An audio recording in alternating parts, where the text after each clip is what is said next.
دنیا میں مجھے جو بھی جتنا بھی ملا ہے یہ سب میری ماں کی دعاؤں کا صلہ ہے۔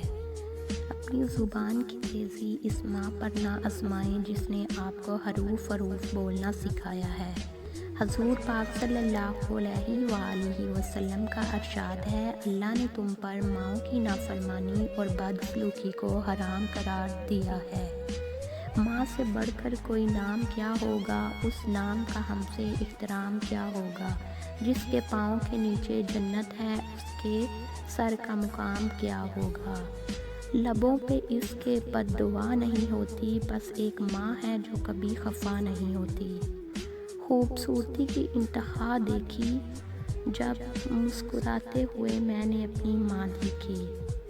مشہور ماں کی ممتا ہے کائنات میں، بے لوث کوئی پیار ہے تو ماں کا پیار ہے۔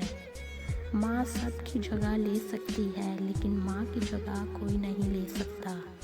محبت کے اگر 100 حصے کیے جائیں تو 99 کی حقدار ماں ہے۔ سخت راتوں میں بھی آسان سفر لگتا ہے، یہ میری ماں کی دعاؤں کا اثر لگتا ہے۔ ماں کے جو قریب ہوتے ہیں دشمن بھی ان کے حبیب ہوتے ہیں۔ ماں جن کے پاس ہوتی ہے وہ لوگ کہاں غریب ہوتے ہیں۔ ماں جن کی زندہ ہوتی ہے وہ بہت خوش نصیب ہوتے ہیں۔ ماں کی ایک عادت خدا سے بہت ملتی ہے، دونوں ہی معاف کر دیتے ہیں۔ بازار میں ہر چیز مل جاتی ہے لیکن ماں اور ماں کا پیار نہیں ملتا۔ ماں ایک ایسی بینک ہے جہاں آپ ہر احساس اور دکھ جمع کر سکتے ہیں۔ ماں باپ دنیا میں سب سے بڑی نعمت ہے۔ ماں نہ ہو تو دل کو دلاسا دینے والا کوئی نہیں ہوتا، اور اگر باپ نہ ہو تو زندگی کی ڈور میں اچھا مشورہ دینے والا کوئی نہیں ہوتا۔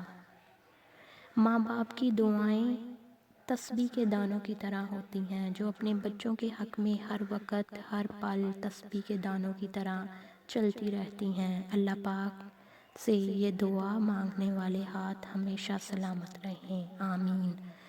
ماں سے محبت کرو کیونکہ ماں کی پریشانی دیکھ کر اللہ پاک نے صفا مروہ کو حج کا رکن بنا دیا۔